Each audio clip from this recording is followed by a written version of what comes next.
Yo, what's going on, fam, out there? It's your boy Tahir Johnson, and we're back with another episode of the Cannabis Diversity Report.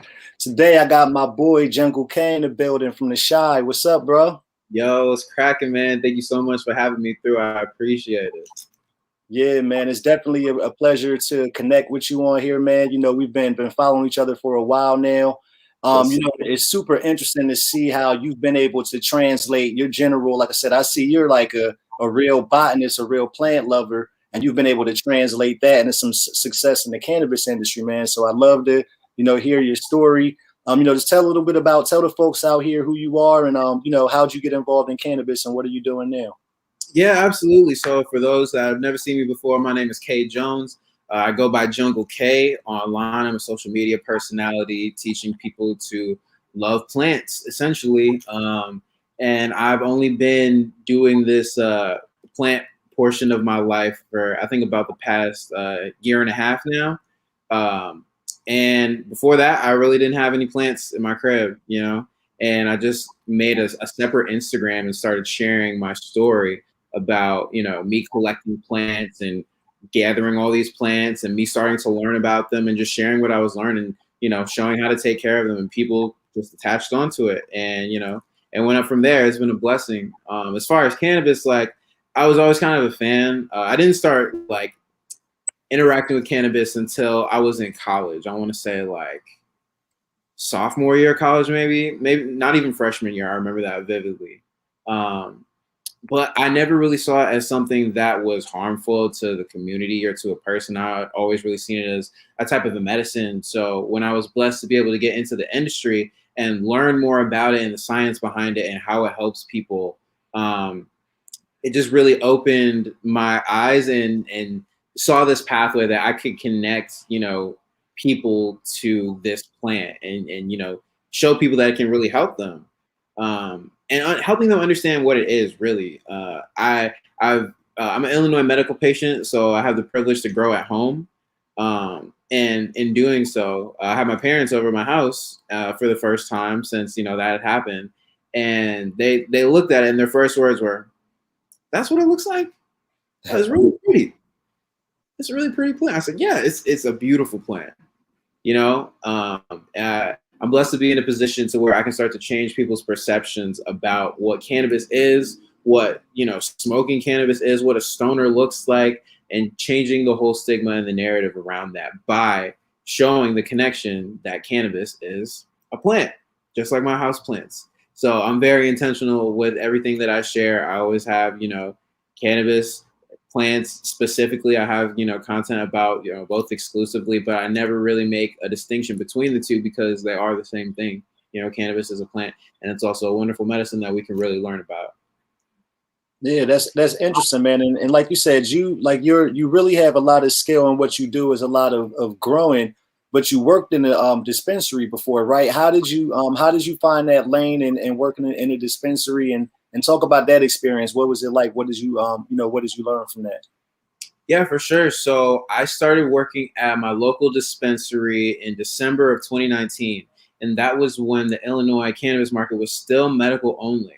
So I got to learn a little bit about how the medical market worked. I learned a little bit about the patients, what they were looking for, their habits, how to take care of a patient, how to give a consultation, how to walk somebody through a menu and help them decide what's going to be the best thing for them. And I really felt that that was the crux of what a dispensary experience should be. I felt that everybody should be getting that one-on-one experience when they come in the door, whether or not they need that. If somebody knows what they need off top, you know what I mean? At the very least, let's have a conversation to make sure that that's exactly what you want. You know what I'm saying? But from there in 2020, we saw the rush that was recreational. Millions and millions and millions of dollars flooded into the Illinois market. I saw days where we saw, I don't know, 1,300, 1,400 people just at my dispensary in a day, easily. And, those numbers add up very, very quickly. And, it got to a point where there was starting to be more focus on the turnaround and making sure we got people out the door as opposed to making sure that everybody's getting like a one-on-one experience.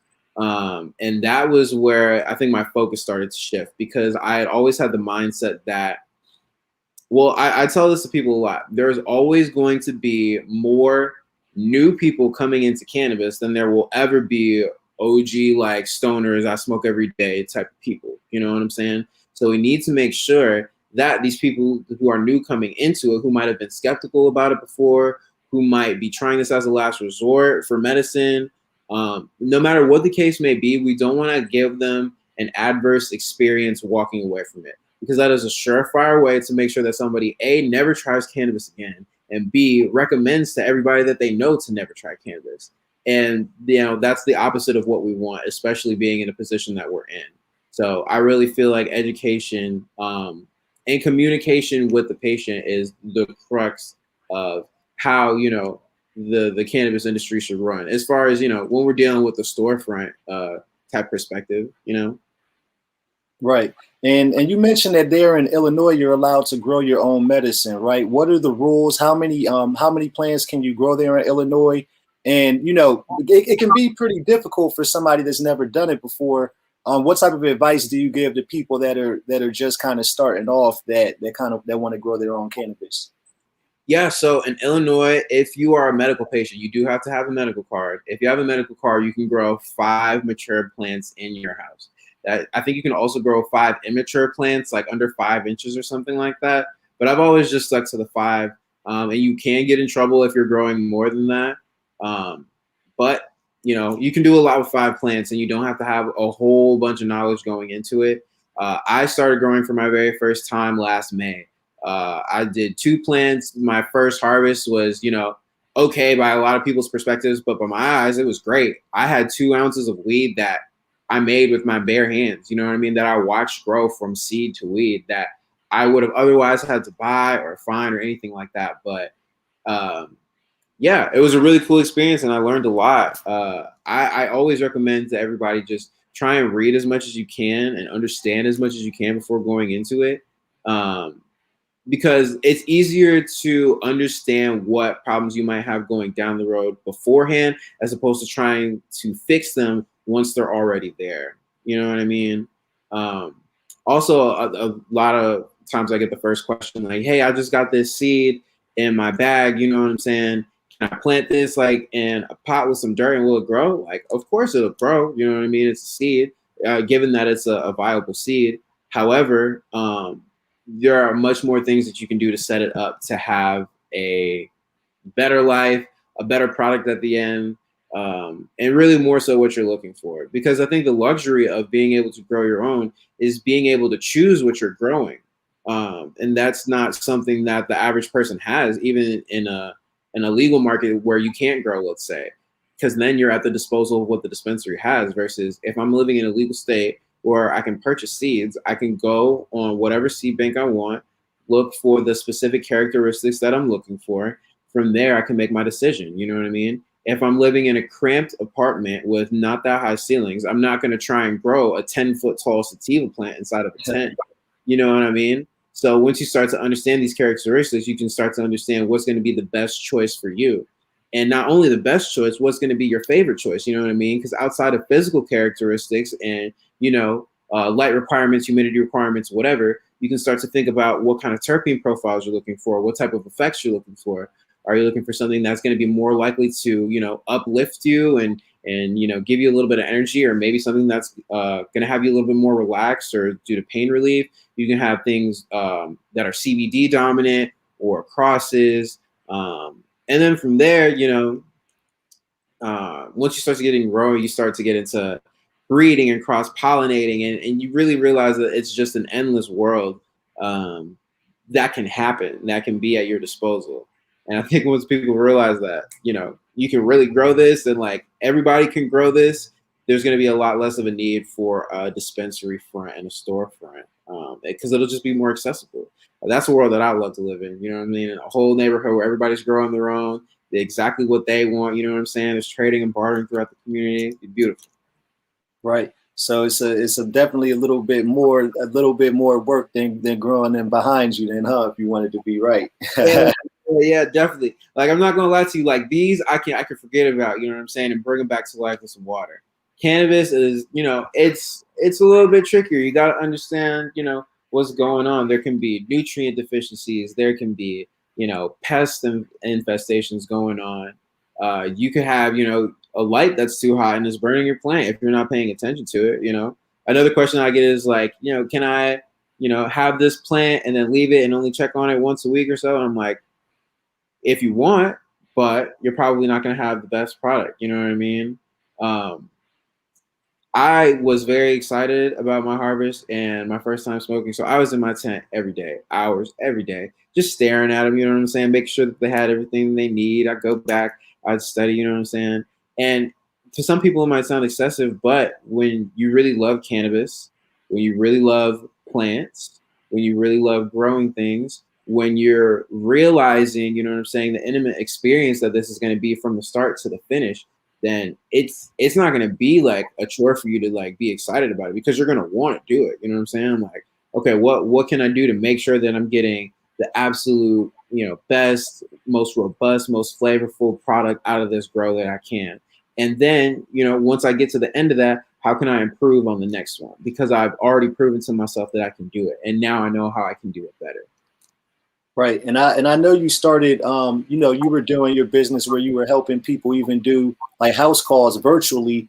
What was it like navigating that during COVID, right? And I know that throughout the pandemic, you're launching your collective, the Jungle. Talk a little bit more about that. And then also like, the intersection of art and cannabis, right? Like, what does that mean to you? Yeah, definitely. So starting off with my consultations, I started that venture while I was at the dispensary, because I saw that patients weren't getting necessarily the access that they needed to these consultations. So I figured not only along with, plant help, I could totally offer people cannabis consultations and walk people through, menus if they have them, or answer questions if they need them. And additionally, I can help people grow on FaceTime, just like we're doing right now. You know what I mean? And I was blessed to help a lot of people through that. And that was when I really started to, start to spread my wings from being under the dispensary and really going to help people on my own.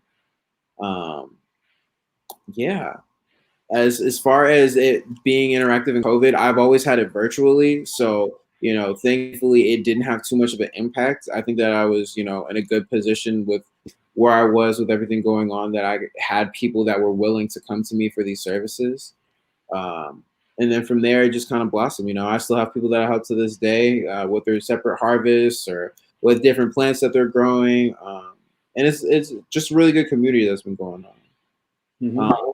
Yeah, and speaking on community, as far as the jungle, we are getting ready to do some fun things in the fall, planning some events, planning some classes, educational type things. Basically, the jungle is going to be a multidisciplinary art place where things happen. It's going to be a tattoo studio. It's going to be a vintage resale place where you can buy things. You can also come through the shop. You can buy plants from me. You can learn about plants. I'm going to be having classes there, hopefully doing some workshops. I'm looking forward to launching some e-courses and e-education that I can follow up with through over at the jungle. So translating that over into the physical, you know what I'm saying? It's going to be a lot of fun. So yeah, we're going to be looking forward to doing that later this fall. Super cool. Yeah, I'm excited about it, man. Thank you for asking. And additionally, the intersection of art and cannabis, it's just something that's there. You know what I mean? You can't take it away. You know what I mean? Art is in everything, first and foremost. But I think in the cannabis community, obviously, there's strong associations with music, with visual art, be it graphics, paintings, whatever. Um, it's just there. I think that it fuels a lot of artists. It helps a lot of artists. I'm an artist myself. I'm a musician. I play guitar, sing, and songwrite, and rap. It's definitely helped me with my artistry and songwriting and everything like that. And I think that it's always going to be something that is associated with it. And I mean, down to the little things. It doesn't have to be like, oh man, like I smoke this joint and I sing great. It's littler like, oh, I'm in the shop, or oh, I'm with my person, making my selection, And I like the illustration on this. You know what I'm saying? That's cool. That's going to influence my decision a little bit. Yeah. Because art and design matters. It really does. You know what I'm saying? It's in everything. And why not, make everything the most beautiful that we can make it, and do the most and really maximize what we have here, Right, right. And you talked a little bit about what it was like, doing stuff virtually and navigating that during COVID.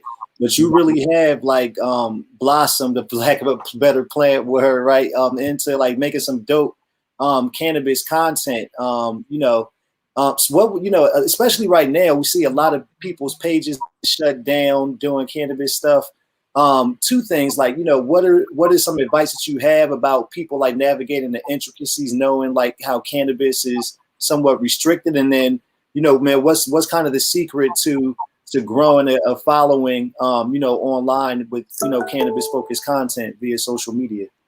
Yeah, definitely. I think what I was doing was just sharing and not inherently, saying that it was cannabis, but very clearly showing it. You know what I mean? I don't really censor anything on my Instagram. I still use the hashtags that I've seen have been banned, like on a couple of posts. I really don't know why I haven't been pulled yet. I mean, I have definitely been approached. Either. Fingers crossed. Yeah, you know what I'm saying? Like I've definitely been approached by, people of the platform and been like, oh, we love your videos. We want to help you. Like, we would love to work with you on this. I don't know how much of an influence that's had on it.